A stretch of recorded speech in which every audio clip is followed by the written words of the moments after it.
Muy buenos días a todos. Buenos días, doctora. Buenos días, doctora. Buenos días, doctora.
Doctora, doctora, buenos días, habla Nidia. Nidia, buenos días. Dime, Me dice Shanice si puede ingresar a la clase, los estoy admitiendo. ¿ya? Gracias.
Muy bien, vamos a empezar entonces la clase.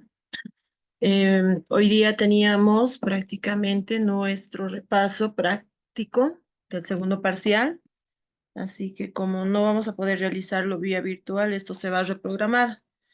Aún así, no se preocupen, porque también los otros exámenes se van a reprogramar. La doctora Hassou dio esa instrucción. De todas formas, vamos a hacer actividades para completar esta clase. Habíamos hecho el reconocimiento de parásitos con ustedes, ¿verdad? De todas de todos los temas que hemos avanzado. No, doctora. Sí. Hemos visto en el reconocimiento de parásitos la parte de hidatidosis.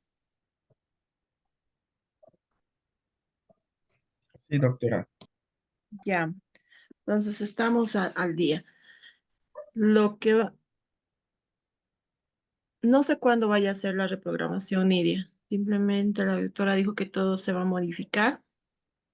Vamos a ver en qué horario, cómo lo hacemos. Sí, tal vez probablemente se vayan a recorrer una semana porque como muchos estamos pasando virtual y hay algunas actividades que tienen que hacerse de forma presencial, va a ser difícil, ¿verdad? De todas formas, lo que vamos a hacer hoy día es, les voy a compartir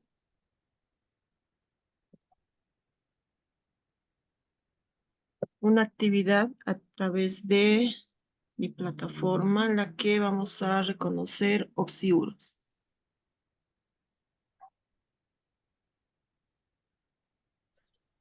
Es algo que ya hemos avanzado, ¿sí? Para esto van a requerir sus libros, porque después, además, el enlace de la página lo voy a compartir a la página de la universidad, de manera que puedan incluso subir ahí sus trabajos. Se ve, ¿verdad? Sí, doctora. Ya. Entonces, repasando lo que es oxiuriasis, nosotros vamos a hablar sobre este parásito que, como habíamos visto, lo más característico era el escozor anal, ¿verdad? En esta actividad, ustedes van a revisar esta primera página que están viendo, la que les estoy mostrando, donde les da un pequeño resumen de la enfermedad, pero se van a la ventanita superior derecha, donde ustedes simplemente acercan el mouse y les va a salir actividades y productos. Nos vamos a actividades. Realizamos la lectura del tema de oxiuros apoyados en sus libros y van a responder las preguntas del apartado que dice producto, ¿sí? En este caso, vamos a hacer la actividad de forma individual, no vamos a poder trabajar en grupo. Se van a producto y aquí tenemos las preguntas que debemos realizar y responder, ¿sí? Aquí dice entregar el informe de forma personal, pero yo les voy a habilitar una tarea para que la puedan subir en el Moodle y de esa manera puedan ir subiendo sus trabajos, ¿sí? Ahora, cuando nosotros hablamos de estos parásitos, tenemos que entender la forma de la transmisión, el ciclo de vida, ¿sí? La transmisión va a Doctora, ser importante. Sí, dígame. Linda dice que si le puede aceptar. A ver, voy a ver.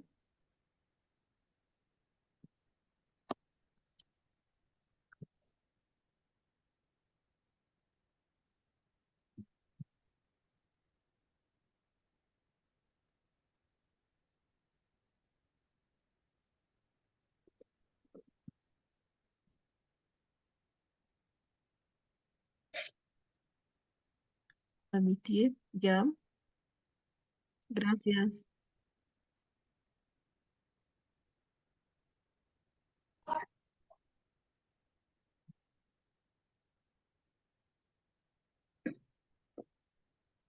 Listo.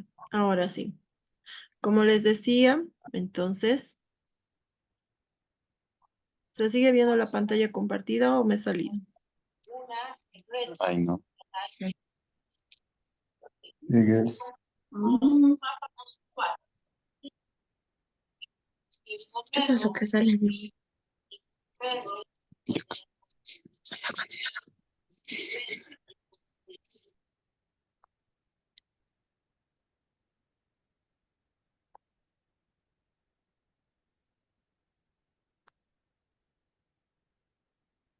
Doctora, sí se puede observar la pantalla. Ya, muchas gracias. Como les decía, cuando hablamos entonces de estos parásitos, lo que tiene que quedarnos claro son las formas en las que se transmite, para empezar, ¿sí? Hemos visto que algunos tienen un sistema mucho más complejo, que incluso se puede prevenir. Realmente, si analizamos todos los parásitos, una gran mayoría se puede prevenir. Pero también tenemos que saber en cuanto a los medios de contagio, en su ciclo de vida, ¿qué tan susceptibles son las personas a contagiarse? Por ejemplo, ayer cuando hablábamos de fasciola hepática, habíamos visto que, por ejemplo, cuando estamos frente al consumo de ciertos elementos, podemos tener una mayor susceptibilidad. En este caso, cuando nosotros hemos consumido los berros, sí existe un riesgo, pero mientras no consumamos dicha verdura, dichas hojas, el riesgo se reduce considerablemente porque no hay otra forma de contagio, por más que uno se sumerja al agua, como habíamos visto en los otros parásitos, ¿verdad? Entonces, en este caso, sí se puede prevenir. Una persona no se va a morir por dejar de consumir estos alimentos. Por lo tanto, cambia totalmente el medio de transmisión, ¿verdad? Vamos a hacer un breve resumen primero de todos los parásitos que hemos visto. ¿Se puede ver esta parte que dice reconocimiento de imágenes? Sí, ¿Me confirman? sí, doctora. Ya, entonces para repasar, empecemos por las cariáceas. Vamos a revisar todos los temas que van a entrar al parcial. Nosotros analizamos el ciclo de vida de los parásitos en el Ascaris, por ejemplo. Su medio de transmisión era únicamente oral, ¿verdad? Y tenía que ser una oral infecciosa, infectada de alimentos que contengan huevos que ya estén maduros. Recuerden muy bien que a la hora de consumir estos huevos tienen que haber pasado por un proceso de maduración en la tierra. En cambio, existen algunos que son infectantes automáticamente una vez que salen a través de las heces. En este caso, no. Si hubiera una contaminación fecal oral, las personas no podrían contagiarse porque los huevos están inmaduros. Y no se olviden de la variedad de huevos que no están fertilizados. Así que la contaminación tiene que venir de alimentos o aguas que contengan huevos ya maduros con larvas en su interior. ¿Sí? Aquí estamos viendo un huevo infértil. ¿Cómo lo reconocemos? Porque son mucho más alargados y el contenido en el interior se ve más vacío, no se ven blastómeros. En cambio, aquí vean, este es un huevo fértil, se puede ver el embrión o el blastómero en el interior a partir del cual se va a dar una replicación y va a formar la larva. Pero esto todavía no es infectante, es estar fertilizado. Este es rugoso, tiene mamelones en la superficie y este otro huevo, como pueden apreciar, también está fertilizado, no es infectante porque todavía no contiene larva en el interior, pero ¿por qué la diferencia? Si este es rugoso y este es liso, pues simplemente se ha dado un error de formación. Los huevos no pueden ser perfectos. Esto no le quita su capacidad infectante una vez que madure. En comparación a este que no tenía blastómero en el interior. Aquí tenemos la presencia de un huevo infeccioso, fertilizado, porque ya tiene en su interior larva. Esto lo único que requiere es ser deglutido por el huésped, de manera que a través de los ácidos gástricos se va debilitando estas membranas y se va a liberar la larva. Aquí tenemos, por ejemplo, uno infértil y uno fertilizado. Vean ustedes cómo el estar con un embrión o con un blastómero en el interior le da un aspecto como de doble membrana, situación que no vemos en esta, si se dan cuenta. Y la forma alargada, ¿sí? De la misma forma, aquí tenemos uno en maduración. Este está fertilizado, pero aún no es infectante, y este es infértil. El reconocimiento entonces de los parásitos se va a dar simplemente porque los mismos pueden ser hallados casualmente. Podemos encontrarnos con huevos en las heces, como podemos encontrarnos con el mismo parásito a nivel de heces, también cuando mueren y se desprenden o las personas consumen ciertos elementos que hacen que se liberen.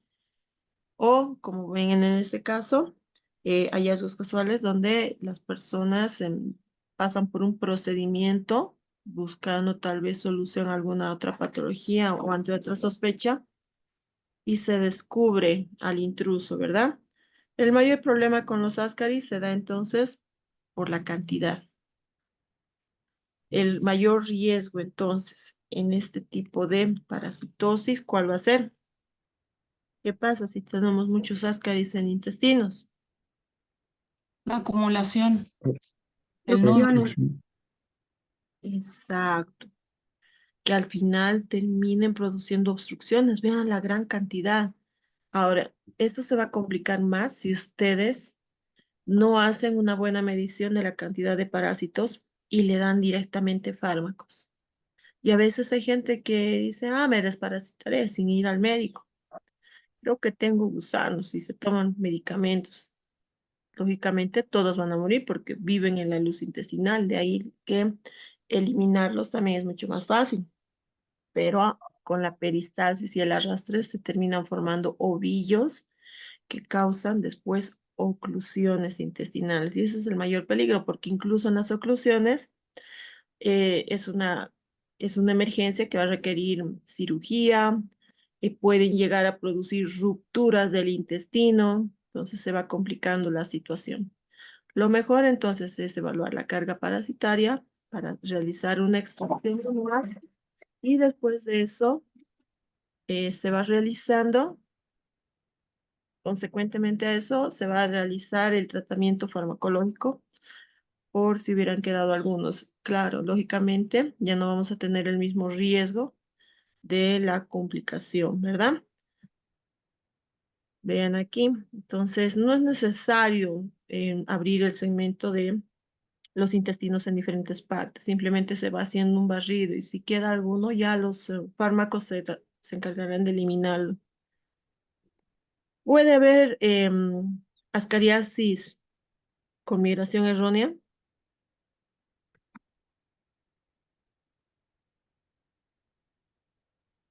¿Qué dice el grupo?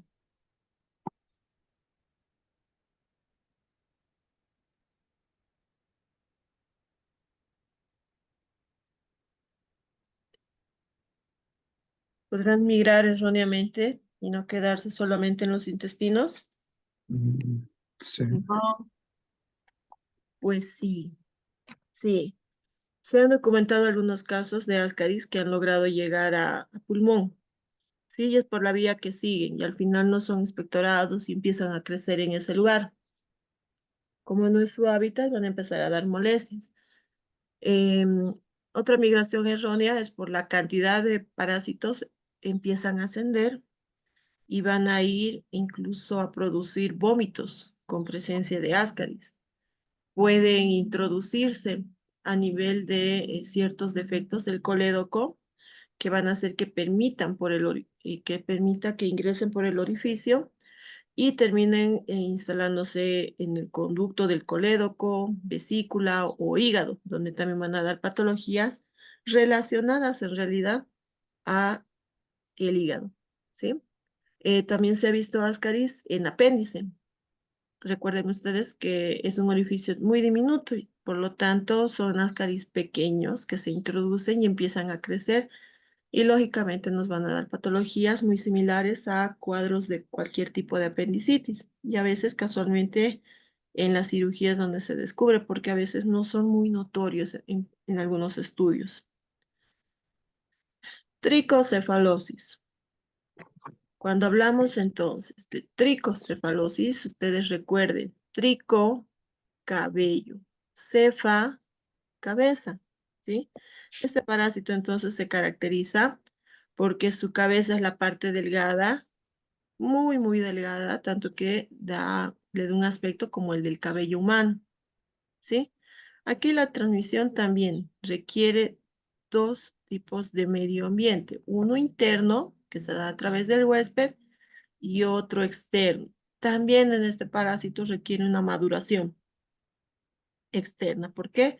No se va a dar una infección directa, ¿sí? No es fecal oral. Sí van a salir por heces. Y estas heces pueden tener huevos que están fertilizados, ¿sí? Pero requieren llegar a la tierra, al medio ambiente para realizar la maduración. No se olviden entonces que estos tapones mucosos que se ven aquí en los polos son los que le dan la facilidad al gusano de permanecer por mucho tiempo, mantienen su humedad, dejan que respiren, de manera que incluso cuando son deglutidos estos huevos y se liberan por el ácido gástrico, son estos tapones mucosos los que se van a ablandar y van a permitir que la larva salga, ¿verdad? Esta larva va a incubar en el intestino, después se introduce a nivel de la mucosa, donde el parásito se va moviendo. Aquí tenemos los huevos, ¿verdad? Tienen este color marrón, membranas lisas y los tapones mucosos. Entonces, no va a haber una degeneración tal de las membranas. Son estos tapones mucosos los que se ablandan con el ácido gástrico y van a permitir que salga la larva. Pueden haber casos muy severos de infestación que van a traer problemas a las personas. Pero en muchas personas la infestación es tan limitada que va a hacer que en realidad las personas terminen de forma sintomática sin enterarse de que tienen un parásito. Y es que en las diarreas o en las heces solamente van a liberarse huevos y los huevos no son visibles a simple vista, son microscópicos. Por lo tanto, tampoco va a haber presencia de gusanos, como en el ascaris, que casualmente podría ser arrastrado. En este caso, como se introduce bajo la mucosa, el parásito cuando muera se va a degenerar a nivel de este lugar, que no hay un arrastre. Por lo tanto, al igual que en el otro parásito, a veces los hallazgos son casuales porque en un procedimiento endoscópico es que se puede llegar a visualizar al gusano, ¿sí? Un gusano no va a causar tanto daño, 2, 3 tampoco, porque son además diminutos. El problema se va a visualizar cuando estén en gran cantidad y terminen irritando, edematizando, inflamando el intestino, porque en el intestino, en el interior, se siguen moviendo y se van trasladando. No se olviden que estos se alimentan de sangre, por lo tanto nos van a traer ciertos problemas, ¿sí? Una vez que se corte el Zoom, se vuelven a conectar, ¿sí? Entonces, lo más característico en este caso es su aspecto largo y delgado y que se va a ir engrosando a nivel de la cola. En estas partes se encuentra su sistema digestivo rudimentario, su sistema nervioso, lo que va a permitir que además tengan una movilidad. Y vean ustedes, son gusanos que bajo la mucosa se están moviendo. Por lo tanto, sí producen un daño mecánico que irrita el intestino.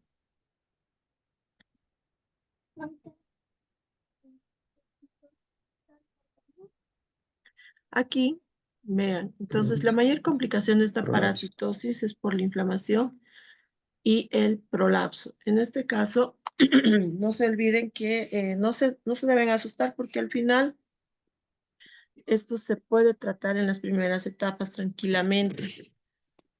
Aquí lo importante es que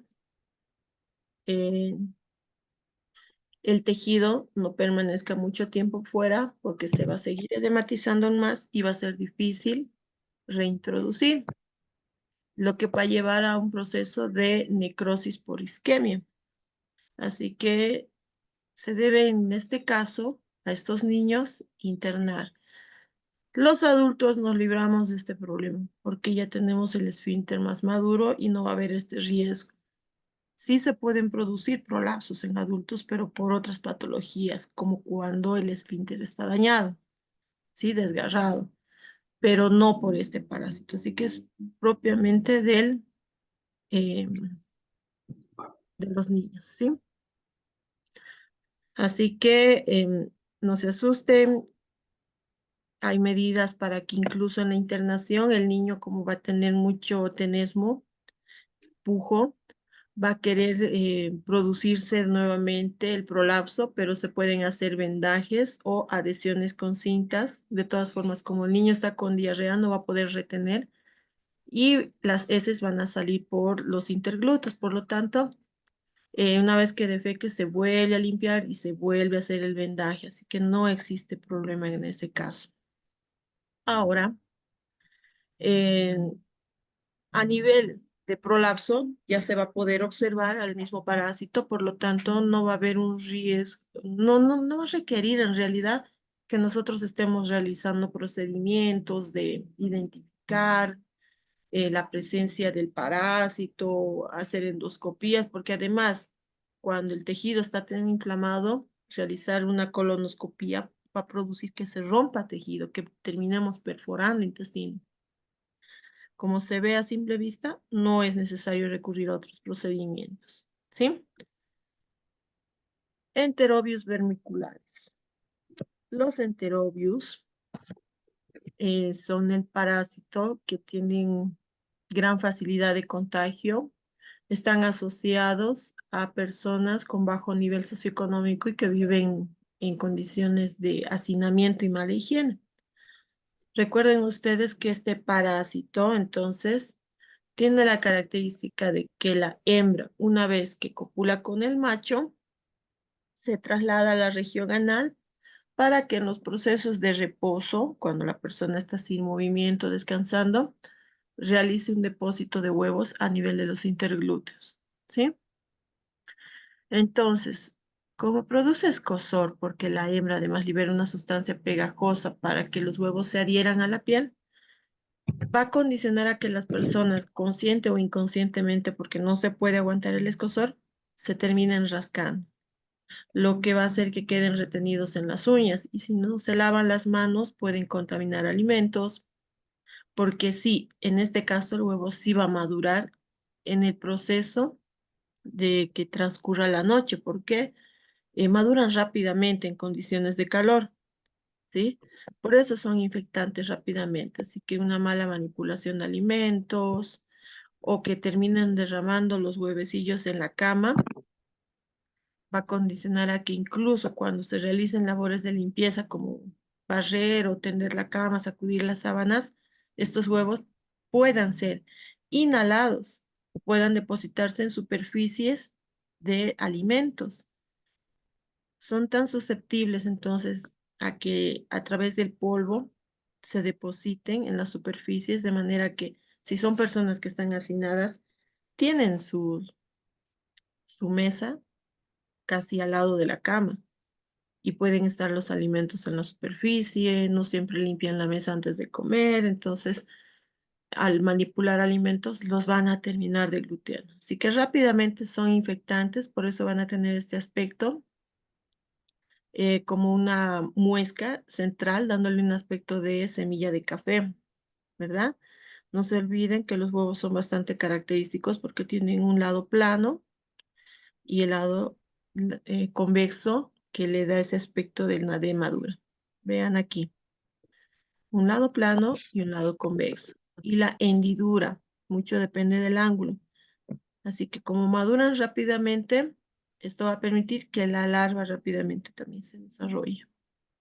También tenemos una larva que está doblada como en una U y por eso le da ese aspecto, esta muesca de grano de café. Aquí nosotros ya hemos realizado entonces eh, la técnica de Graham o también cinta adhesiva. Ustedes lo han realizado y han visto que es bastante fácil el proceso. Sus compañeros ayer me preguntaban si esto también se podía realizar en otro tipo de parásitos. Y sí, se puede realizar en tenias, por ejemplo. Se puede hacer una búsqueda de huevos de tenia a nivel de los interglúteos, pero en este caso las tenias no vienen a depositar sus huevos. Esto se va a dar porque hay una deficiencia higiénica, lo que va a condicionar a que queden heces y las heces están con huevos, ¿sí? No, el parásito no va a salir a depositar huevos como en esta variedad. El macho entonces se caracterizaba por presentar una cola curveada, enroscada, y la hembra tenía una cola en punta. Fíjense, esta imagen ya se les había mostrado. Era una endoscopía donde se estaba buscando en realidad otra patología. Y aquí está la patología.